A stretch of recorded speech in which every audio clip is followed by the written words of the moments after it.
La la la la la la la la. What? What is this? Mom and Dad got a new book about Chicago. I don't know, but I think I'm gonna read this. Wow, this is pretty interesting. Wow, I've never been here before. I've been there. Yeah, that's pretty interesting. Whoa, this is interesting. Wow. Whoa, I've never been there. This is wrong. You know what? Let's go out and check out some of these places today. You want to come? No trip to Chicago is complete without a stop at historic Wrigley Field. I love going here with my family and friends. I have been here many times. Wrigley Field is a Major League Baseball stadium on the north side of Chicago. It is home to the Chicago Cubs. It can hold over 41,000 people. Wrigley Field opened in 1914 as Weeghman Park, before named Wrigley Field in 1927. Wrigley Field became a National Historic Monument in 2020. It is a wonderful place to catch a baseball game. Let's go downtown. And there is no more famous a place for us to visit than Navy Pier. Navy Pier opened to the public in 1916. It was named Municipal Pier 2, but the name didn't stay long and changed in 1927 to its current name of Navy Pier. Navy Pier has been used for many things throughout the year, but it's a great place to see why they call Chicago the Windy City. I'm just kidding. It was nicknamed the Windy City due to the city's loud and windy people, promoting the city of Chicago. Have you ever looked at the Chicago flag and wondered what the red stars and blue stripes stand for? The top blue stripes is the Chicago River's North Branch and Lake Michigan.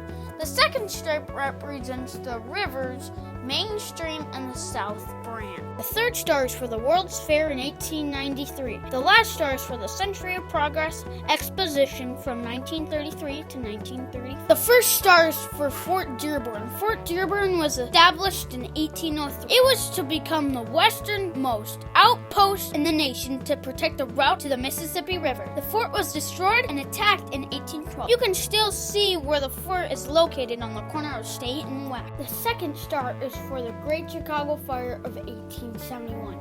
There was a lot of debate around how exactly the Great Chicago Fire started. I don't think it was the cow's fault.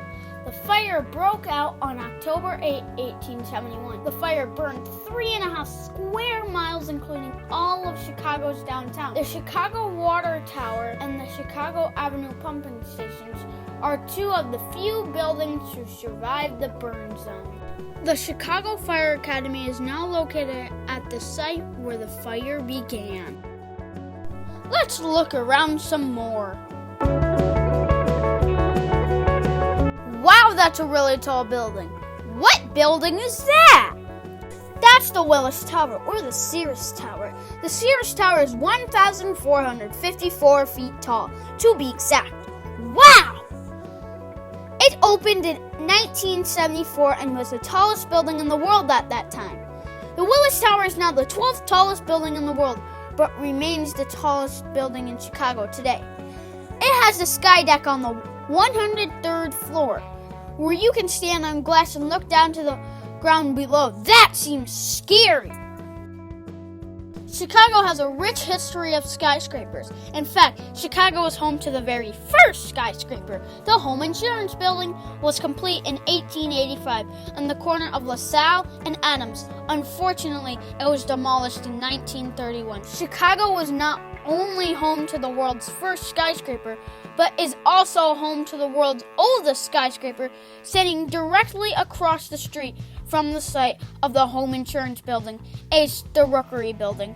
The Rookery Building was built in 1888 and declared a National Historic Place in 1970, and a Chicago landmark in 1972. You may recognize it as Duncan's Toy Chest from Home Alone 2.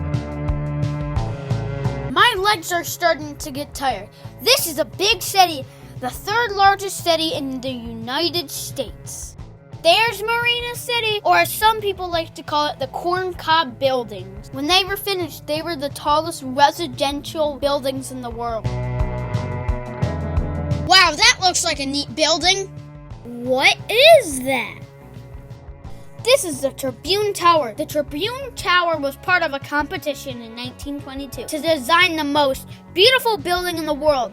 The tower was completed in 1925. It is 36 stories high. To add building decorations, reporters were asked to collect stones from the world's greatest historical sites and buildings. Look at them all. One of my favorite things about the city of Chicago is all of their parks, but even these have a past. A lot of the area north of downtown used to be a cemetery until the Chicago fire. Not all the remains were dug up. In the 1860s, city officials began relocating the graves to cemeteries further away. But what is that place?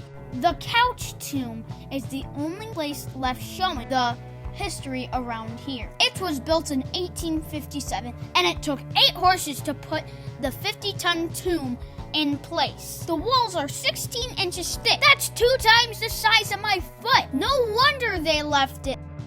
There's a cemetery by my school. I wonder what kind of history's in there. Rose Hill Cemetery opened in 1859, and it is the largest of the 3 cemeteries in the city. This is where Bobby Franks was buried. He was the son of a wealthy Chicago businessman. He was 14 when he was kidnapped and murdered by Nathan Leopold and Richard Loeb in May of 1924. This was called the crime of the century and made national news. Wow, that's a lot of interesting facts about the city of Chicago. I didn't even get close to seeing everything. I guess I have to see more this summer.